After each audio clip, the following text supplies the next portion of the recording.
Hi, it's Fias Tarot. Hello, Pisces placements. This is your love reading. February. Titingnan natin yung inyong situation. Okay, and yeah, next action ni person mo. So, let's see. Some of you might be dealing with a Virgo. Okay.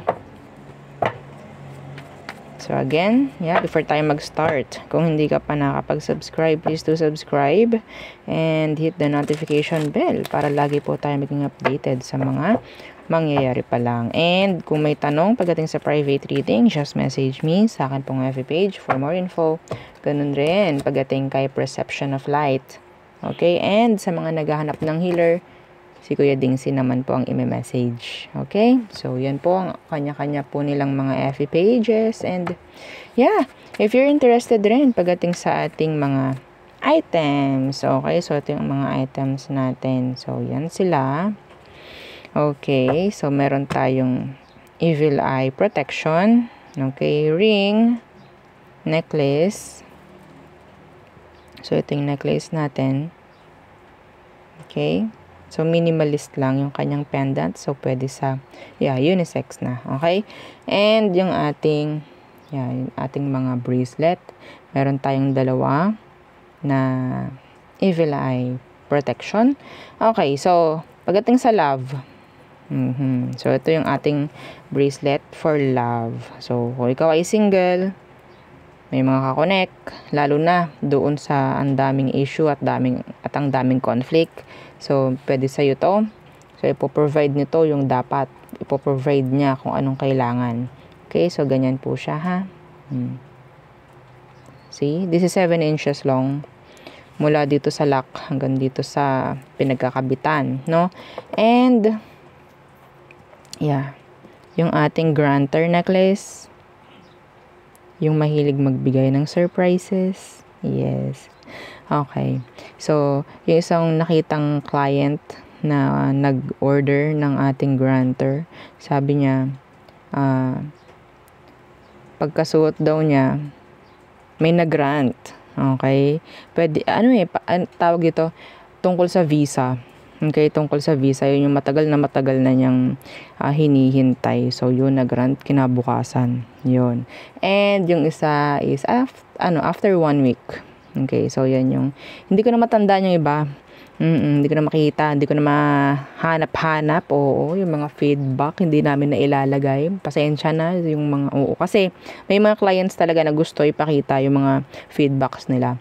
Anyway, so, ito naman yung ating, tawag ito, cord cutting. Pang cord cutting natin. So, kung hindi alam ang cord cut, message na lang. Okay po. So, ganun lang. Para hindi na masyadong mahabang intro. Okay. So, Pisces. Think of your person. Think of your person, Pisces. So, who is this?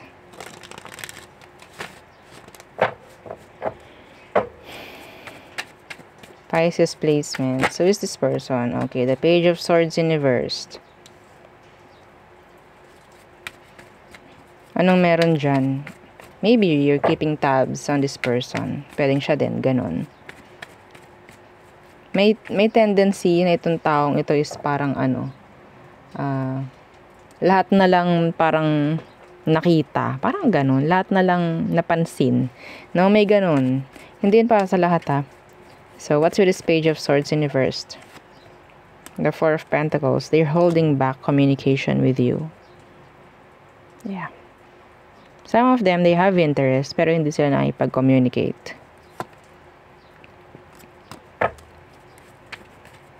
Air and earth.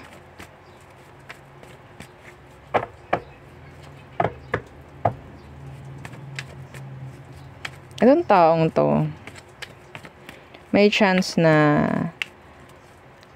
andun yung pag-iisip niya about future. Okay, in general. Mahilig siyang I don't know if this is talking about pag-overthink na, no? Kasi wala pa man iniisip na niya, parang may ganun.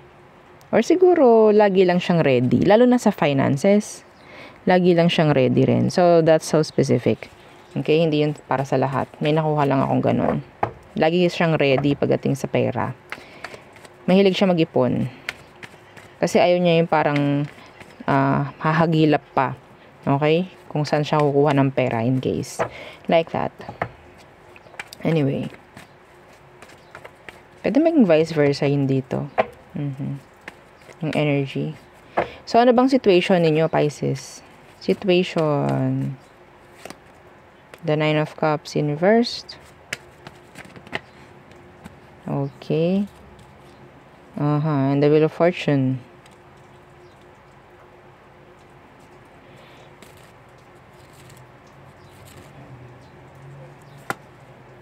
Ace of Wands.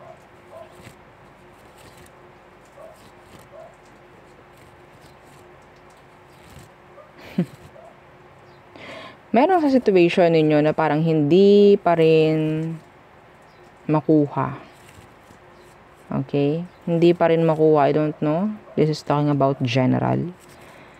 Merong something sa connection na to na hindi pa rin okay or hindi pa rin makuha. I think si universe din. Okay? Yung parang nagmamaniobra pa rito eh. Yung parang hindi nyo pwedeng gawa ng paraan. Kasi kahit gawa nyo ng paraan, hindi nyo pa rin makukuha. Parang may mga ganong energy dito. Ano tong Nine of Cups na to? Naka-reversed.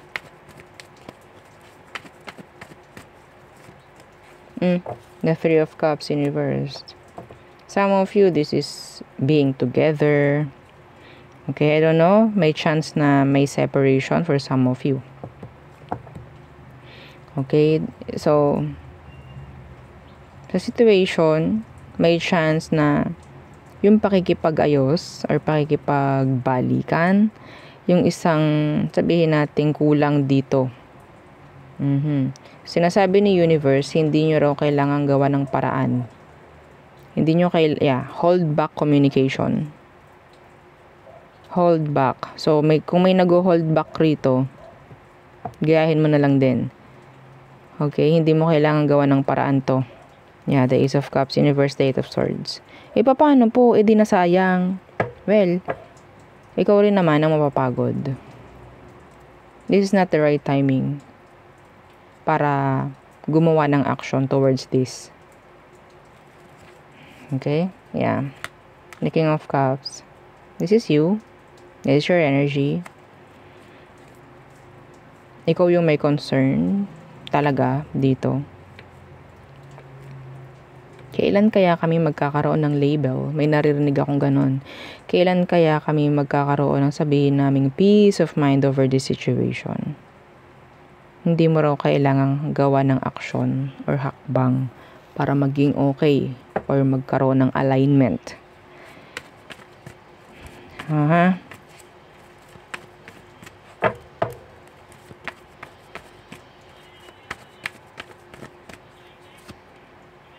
The Page of Wands in reversed again, and the Ace of Wands.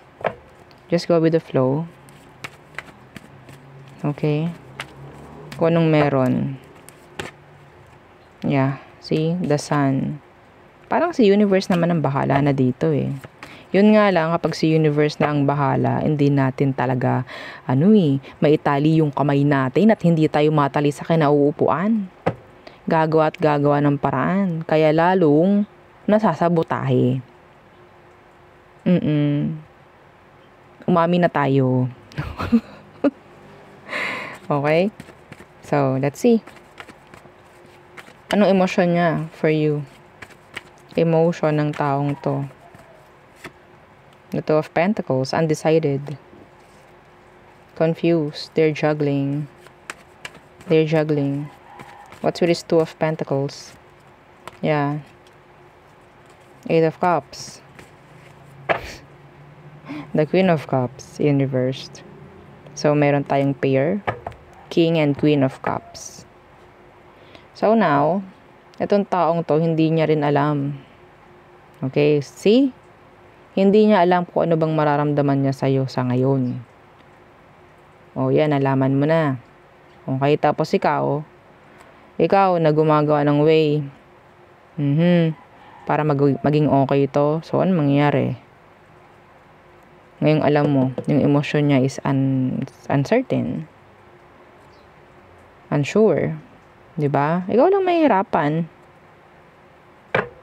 Sabi sa'yo, the devil. Ikaw lang mahihirapan dyan. Okay, so let's see. Tingnan natin kung ano bang action ng taong to. What is their next action towards you? Meron ba?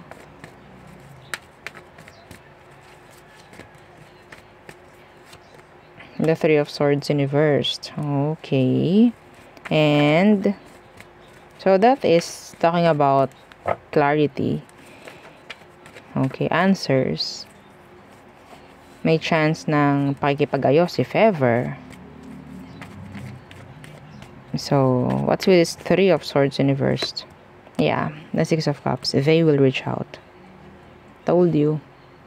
Hayaan mo muna. Kung wala kang makuhang answer sa ngayon, just let go.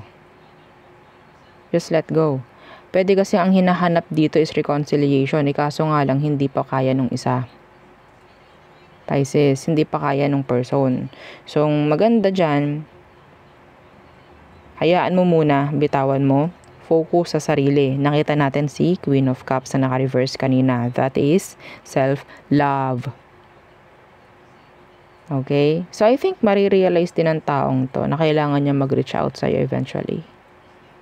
Mas ladong mayayang mo to eh. The Eight of Cups, oh. Kapag nandyan ka, nakikita ka niya, lalo yung lalayo. Sabi ko nga sa inyo, hindi yan sure sa ngayon. Kapag nandyan ka, maguguluhan yan sa'yo. Maguguluhan yan, lalo na kung miyak-miya ka. Tawag ka ng tawag. Ano ba naman to? Ngayon natin yun, di ba? Gusto nyo ng reconciliation dito. Ngayon, hayaan nyo siya. Okay? Nakakaawa kasing tingnan yung mga taong message ng message tapos hindi re-replyan. Ayoko ng ganun. Okay? Nakakaawa ang tingin sa'yo pag ganun. Awa, inis. Ay ba naman yan? Parang wala na siyang ginagawa sa buhay. Parang ganun. Tapos maguguluhan pa siya lalo. Ha? So, hayaan nyo muna. The tension kasi meron pa. Laban kayo ng laban. Yan tuloy. Yung iba dyan. Oo, hayaan nyo muna, ha? Okay. So, may chance na mag-reach out. Kumusta? Yan. Okay, ganun po, ha? Yan ang nakakuha ko dyan sa energy na to. So, anong outcome? Anong outcome nyo, Pisces? The Tower. Expect kung ano man ang hindi nyo ina-expect. Okay? Kung ilalet go nyo nga, may chance na mag-reach out talaga to. Depende sa kung ano man ang ginagawa ninyo ngayon. Ang magiging outcome nyo. Yeah. So, what's with this Tower?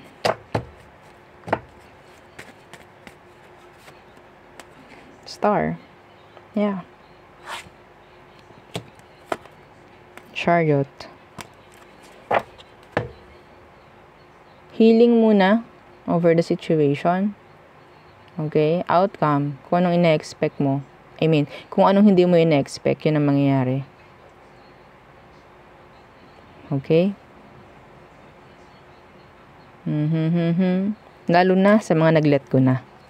Lalo na sa mga nag-let go, sa mga bumitaw dito, sa mga hinayaan na lang to, ay bahala na. Yeah. I'm seeing here progress. So, ngayon, di ba? Ay, hindi ko na pala i-chat, baka sakali. No, the intention is not pure. No. Hindi tumitingin sa universe. Hindi siya tumitingin sa salita mo, sa action mo. Sa frequency po. Kung totoo ba. Okay? Kung totoo ba yung intention mo. Okay, let go ko na lang to. Hayaan ko na lang muna. Hindi yung ile-let go mo kasi sabi ni Miss Fia oo, baka bumalik. Magkaiba yun. Magkaiba yung intention nyo. Nung taong talagang nag-let go at hinayaan na. At ikaw, na nanilet go mo kasi sabi ko.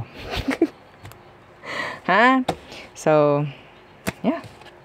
Yun ang aking nakikita for you. So, we have here Aqua, Scorpio, Water, Earth, water. A lot of water sign. Air, water, earth, and air. Okay, so yeah, this could be any sign. Okay, so tayo tumunguna sa inyong all signs. Sa inyong, Aries through Pisces. Okay, let's see the person you're dealing with or dealt with.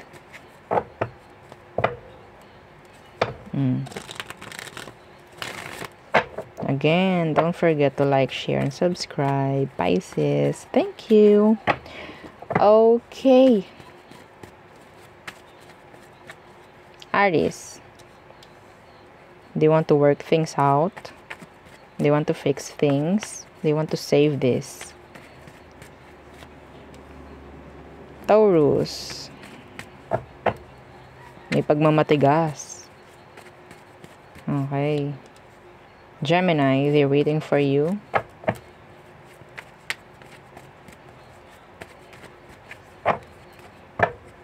Expectations maybe. Na meron kang dala pagdating sa kanya. Cancer, non-committal, or some of them is hindi pa rin ready to commit nga, no? Libra, I don't know why Libra. Leo, they want commitment. They like you. They want you. Virgo, they're holding back. They want to make effort, pero they're holding back. Libra, they want you. They need you. They're waiting for you. Scorpio, they're walking away. Some of them, andun yung energy ng nag-iisip-isip pa about walking away. Ayaw niya manghinayang, I guess. So, Sagittarius, they're healing. Gusto nila na may mangyaring okay or maganda sa situation nyo. Capricorn, strong connection. Aquarius, there's this separation. If there's separation, they need you. Pisces, they want a new beginning. They want to hear from you. They want your attention. Okay, so there, yun ang aking reading for you, Pisces placements. Again, please don't forget to like, share, and subscribe. And follow our FB page. Thank you. Bye.